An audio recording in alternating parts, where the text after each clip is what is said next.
Welcome back to the Wandering Star Farmhouse. My name is Jeanette and I'm happy that you're here today.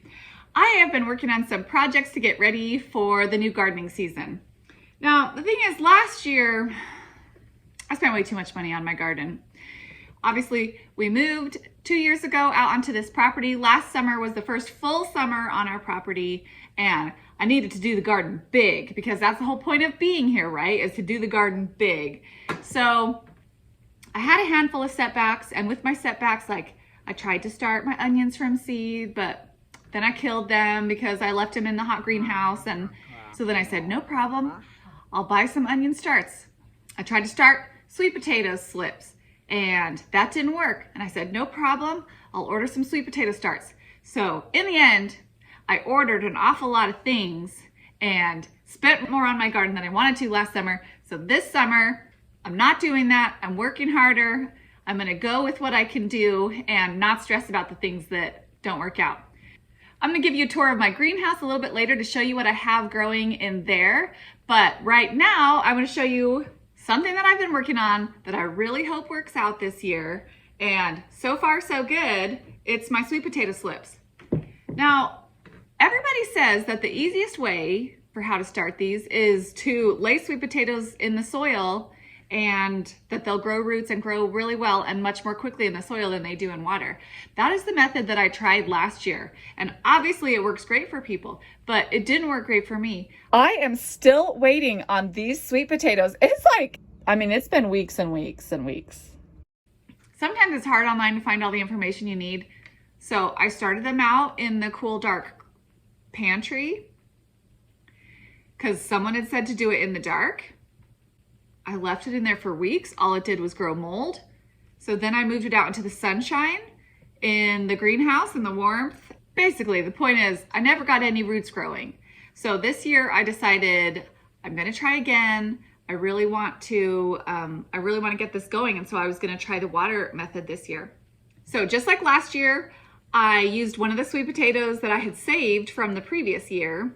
But I got it in the water and I left it for a couple of weeks, and I got to the point where I thought nothing was happening. I thought nothing was happening. And I put it in the sunny window by my kitchen. And finally, I think it was 3 or 4 weeks later, I finally started to see it started to grow some little white roots out the bottom. And then a little bit after that, it started to develop these teeny tiny little eyes forming on the sweet potato. And then it started growing, and there's an outrageous number of shoots on here. And so the amazing thing about it is last year I bought two packs of 24 slips, but for sure I'm gonna be able to create at least that much myself with just using one potato. So it's been growing for a little bit, and now it's gotten to the point where a couple of the initial shoots are starting to develop these little white bumps on the base of them, and that is the beginning formation of the roots. So I'm gonna go ahead at this point and slip these off. That's why they are sweet potato slips, is you slip them off, and I am going to put them in water to root up. Now, this step isn't 100% necessary. I'm pretty sure that the slips that I purchased last year didn't actually have a bunch of roots growing from them. But since we're so early in the season, there's plenty of time to do this. And once they grow roots, I'll probably pot them up into some kind of bigger pots like this. Because sweet potatoes love the really warm weather, and it's best if you try and grow things in the weather that they like. So I'm not trying to get these out early or anything. I am just trying to get them growing and grow them myself without having to purchase any extra. All right, so I am just going to slip a couple of these big shoots off. Last year we had a pretty great sweet potato harvest. And sweet potatoes are one of those things where you get a lot of nutrition and a lot of calories. And so I really want to continue growing sweet potatoes.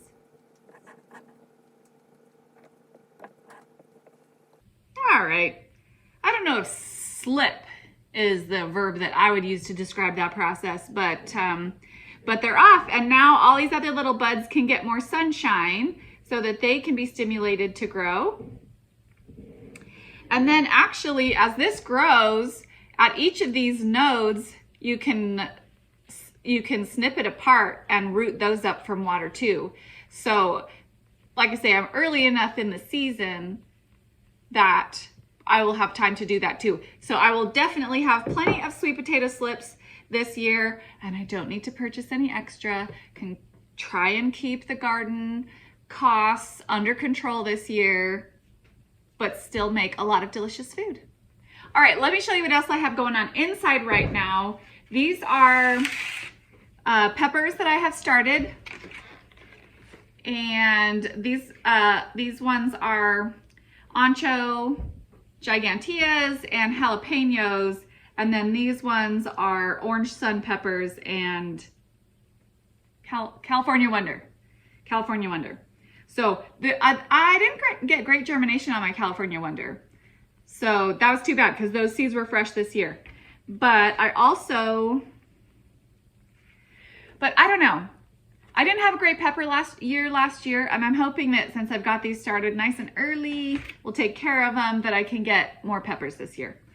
I also started these are my San Marzano Roma tomatoes, and I will separate those out soon into individual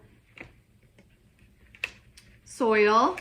And this is actually my sweet son's tomatoes. He is going to do a little garden. He asked if he could have a little garden plot this year, and so he chose 4 kinds of tomato, a couple Romas, an Oxheart, and Sweet Million cherry tomatoes. So I actually need to start the rest of my tomatoes. I have not started any more other than these San Marzano, so I need to get on that today. So something cool about the soil blocking is that once the seeds sprout, you can actually pick up the soil block and move it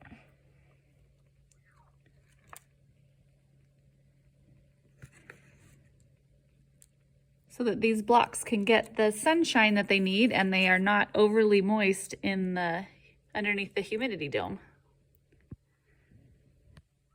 And these ones can stay under until they sprout.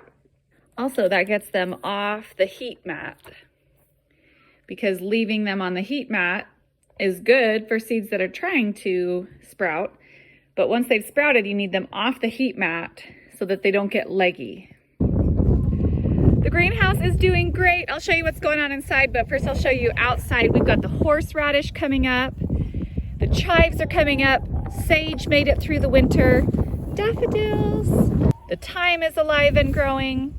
There's some strawberries. We'll see. Hopefully that mint comes back in the pot. Some more strawberries over here and daffodils.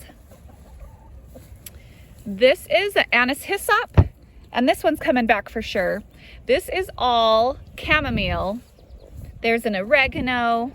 And I hope my irises are going to bloom this year. They did not bloom last year. There is some cilantro in here with that as well. And that's what I want for this area. This is all self-seeded from last year. The chamomile and the cilantro. Ugh. Okay, here's what we have growing in here. I think these got a little bit too cold over the last couple of nights we've had. These trays were out here as well, but nothing here seems to have any problems. This is asparagus and lupine and onions and cilantro. Those look a little bit maybe too cold on the edges, and then some bunching onions. So over here, some little snapdragons, bachelor's buttons, just a couple of violas, and then these are status. But all of these things, oh, and look, the artichokes are fine too. So all of these things are meant to do okay in cold weather. The sweet peas are a little more tender. I should have probably covered them, but they'll be okay. They're still alive. They're still growing. They're going to send out shoots from here, from the bottom too. But these things, the more that you have them outside in the cool temperatures, the stronger and hardier they are. So they have less trouble with getting through some cold nights. but it was just a little bit cold for those sweet peas. And underneath the bench on the ground, we have some arugula and some spinach. And then over here are a few little sprouts of bok choy and kale.